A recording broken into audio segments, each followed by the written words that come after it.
So, good morning everyone.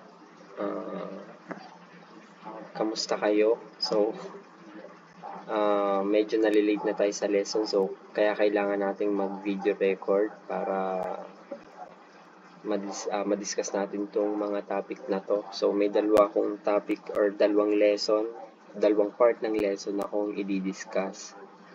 So, kasama kasi to sa exam. So, masyado na kasi tayong late. So anyway, let's start discussing this new topic. So before that, let's have a recall first. So alam niyo na to na kapag narinig niyo agad na anything that occupies space and has mass, automatic alam na natin. So matter, di ba? So matter is made up of extremely small indestructible particles called atom. So atom cannot be created nor destroyed. So, automatic yun na rin yung definition niya. So, ano pa ba? The atom is the basic unit of an element. So, yun yung mga major definition na napag-aral natin doon sa past lesson natin. So, our new topic is all about pure substance and mixture. So, nandito tayo or ito yung pag-aaral natin ngayon. So, let's start. So, si matter ay nahati sa dalawang klase, the pure substances and the mixtures. So, under mixtures, meron tayong compounds and under pure substance meron tayong compounds and elements. And then, sa mixture, meron tayong dalawang klaseng mixture, the homogeneous and heterogeneous mixture. So, pag-aaral natin yan. So, unahin natin si pure substances. So, when we say pure substances, these are substances that are made up of only one kind of particle and have a fixed or constant structure. So, when we say only one kind of particle, for example, si hydrogen, nasa kanya lang yun mismo, yung katangian na yun, hindi na yun malilipat sa iba. Ano pa, si tubig, yung characteristic or katangian ni tubig, nasa kanya lang yon. So, meron tayong dalawang klase or there are two types of pure substances. The elements and the compounds. So, ano nga ba yung dalawang yan? So, sabi dito, the composition of elements and compounds doesn't change. Therefore, all elements and compounds are substances or pure substances. Yes, hindi na po nababago yung composition nila. Yun na yun. So, nadadagdagan lang yung dami nila pero hindi na nababago. So, unahin natin si element dun sa two types ng pure substance. So, when we say elements, a pure substance that consists only one type or kind of atom. For example, the hydrogen. The hydrogen, walang hydrogen kay nitrogen, walang hydrogen kay carbon. Unique siya. Kumbaga, yung katangian ni hydrogen nasa kanya lang. Yung characteristic or structure ni hydrogen nasa kanya lang. Wala yun kay carbon, wala yun kay nitrogen, wala yun kay oxygen. Nasa kanya lang po yun. So, sabi dito, an element is a pure substance as it cannot be broken down or transformed into a new substance even by using physical or any chemical means. So, si hydrogen hindi na natin mabobroken down into a smaller version of it. Kumbaga, si hydrogen lang talaga. So, yun na yun.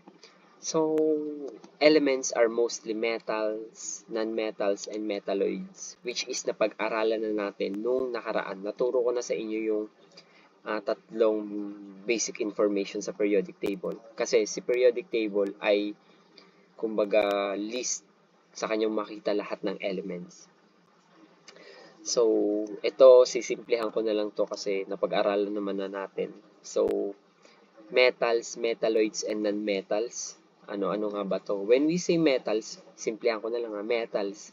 Ito yung mga solid, most elements in the periodic table are metals. Ito yung mga solid, kumbaga, yung sinasabi nating or binigay yung description sa kanila.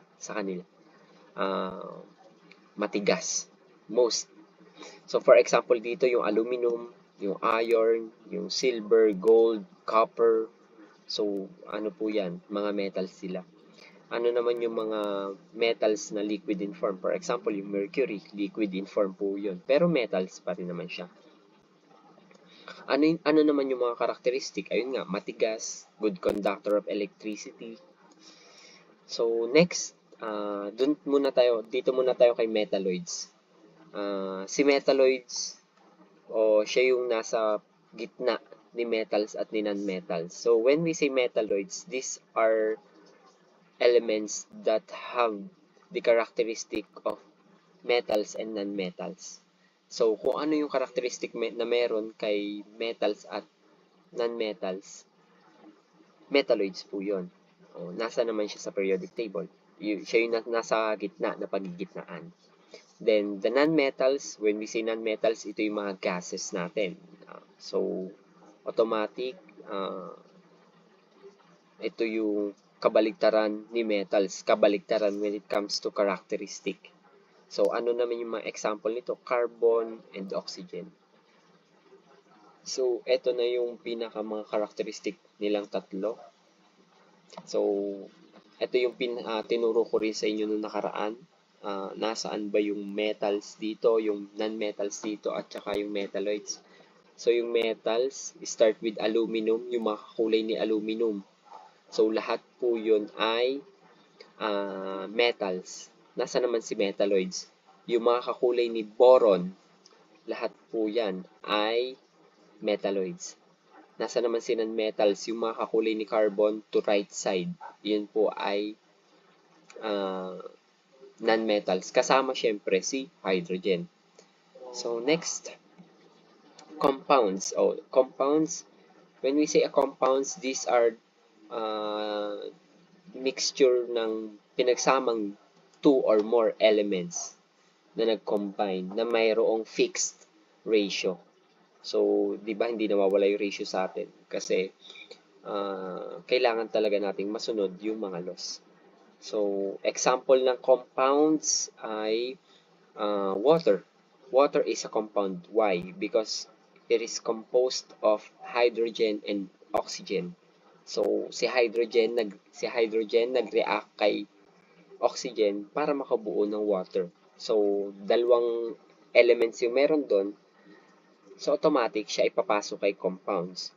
Kung si elements ay hindi na nabobroken down, si compounds po ay nabobroken down pa. For example, yung tubig. Yung tubig, kapag pinakuluan natin, di ba, si hydrogen at si oxygen kay tubig ay naghihiwalay. Then, nagiging vapor. Kaya nga meron tayong tinatawag na water molecules. Nagiging vapor po siya. So, may mga methods tayo para ma-separate yung compounds. So, later, i-discuss natin yon sa part 2 ng ating discussion. So, ito yung pinagkaiba, or ito yung example, ng compounds or ng chemical compounds. The water, the carbon dioxide, hydrogen peroxide, ammonia, yung asin, also a compound.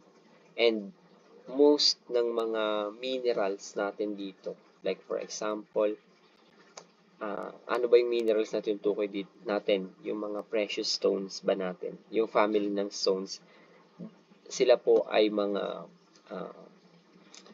compounds. So, ito yung pinagkaiba ni elements and ni compounds. Kung kay elements, isang atom lang yung meron sa kanya. For example, chlorine atom. Although there are 2 chlorine atom, pero elements pa rin siya. Isa lang kasing nag-iisang klaseng atoms lang yung meron sa kanya. When we say a compounds, these are the combination nga ng 2 or more elements or 2 or more atoms. So, for example, yung tubig, meron siyang hydrogen atoms at saka oxygen atoms. 2 hydrogen atoms and 1 oxygen atoms. So, tapos na tayo kay elements and compounds. Madali lang siyang pagkumparahin. So, next, mixtures. So, when we say mixture, it is a physical combination of 2 or more pure substances. So, physical combination. Kumbaga, for example, yung mga meron tayong solid elements, pinagsama-sama mo sa isang lagayan. So, mixture na agad yun. Mako-consider na natin siya as a mixture. So, sabi dito, a mixture is a type of matter that does not possess definite properties and fixed proportion. Bakit? Kasi nga, ano lang siya, kumbaga, pinagsama-sama lang natin. So, kaya, wala siyang definite properties and fixed proportion. Kung gaano lang karami yung nilagay natin, base sa gusto natin, yun na yun. So, although its components retain their characteristics, they do not chemically combine. Thus, the components can be separated physically. So, yes, it can be separated through physical means. So, meron tayong dalawang categories ng mixture. Yun nga yung homogeneous at saka heterogeneous mixture. So, when we say homogeneous mixture, ito yung mixture na kung saan hindi mo na malalaman or hindi na makikita yung pinag-mix natin. So, what or another term ni homogeneous mixture ay yung one-phase mixture kung tawagin or what we call a solution. So, may dalawang part ito si homogeneous. Meron tong solute and solvent. Always may solute at may solvent. Example, ano ba yung mga example ng solute? For example, sige, yung powdered na juice drink. Di ba? Yung tang is a solute. Kapag nilagay natin siya sa tubig, di ba? Which is the solvent, so madi-dissolve na siya. So ngayon, kaya nyo pa bang i-separate yung mixture ng powdered juice drink dun sa tubig with the use of physical means? Di ba hindi na? So, yun yung homogeneous mixture. Ano pa yung example nito? Marami. Pwedeng solvent ito or pwedeng combination ng solvent, solvent. Basta laging may solvent at solute. So, ano pa yung example nito? Yung kape. So, coffee is a homogeneous mixture po. Bakit? Kasi, yung kape ay may coffee, may sugar, may water. So, hindi naman natin mapapaghiwa. Hindi na natin madedetermine kung ano dun yung asukal, kung ano dun yung kape. Diba? So, homogeneous mixture po yun. Next one is heterogeneous mixture. So, when we say heterogeneous mixture, ito naman yung combination ng 2 or more components na nakikita natin yung pinagsama-sama natin. For example, yung salad. Yung sabihin natin fruit salad na lang. Yung fruit salad. 'Di ba? Kaya pa nating malaman kung ano din yung mga prutas na kinakain natin sa fruit salad. So, heterogeneous mixture po 'yun. Ano pa? Yung combination ng buhangin at bato. So, kapag yung buhangin, 'di ba? Sinama natin sa bato malalaman natin, kita natin yung mga buhangin, kita natin yung bato. So, iyon po si heterogeneous mixture. So, heterogeneous mixture can be separated through a physical process or processes. So, ito yung pinagkaiba ni pure substance and ni mixture. So, tatandaan nyo lang, ang pinagkaiba ni elements and compounds. Si elements, pure, hindi na siya nasi-separate. Si compounds ay pure substances din, pero nasi-separate siya by chemical means. chemical lang po. Next, mixture. Si homo, tatandaan nyo, si homogeneous, wait lang, ayaw lumabas ng cursor. Ayan. Wait lang. Ayaw lumabas ng cursor.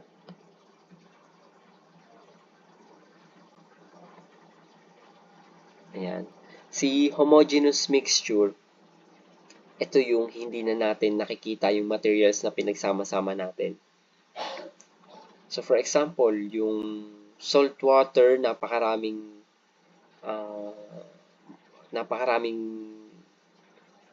components niyan.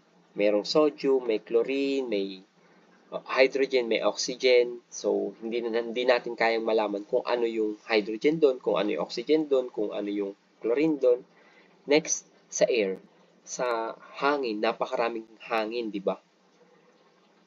Napakaraming gases sa hangin. Then, sa 10 karat gold, mababang value to ng, hindi to pure gold. So, may mixture to ng ibang metals. Kaya bumaba yung value. So, sa heterogeneous, nalalaman natin kung ano-ano yung mga pinagmix natin. For example, yung sand and water. Sa vegetable soup, yes, kita yung mga components ng vegetable soup. Siyempre, yung oil, ito, best example, yung oil and water pag pinagsama natin. Kitang-kita yung oil, kitang-kita yung water. So, yun lang po si pure substances at saka si mixtures. So, dumako naman tayo sa methods kung paano isi-separate yung mga yan. So,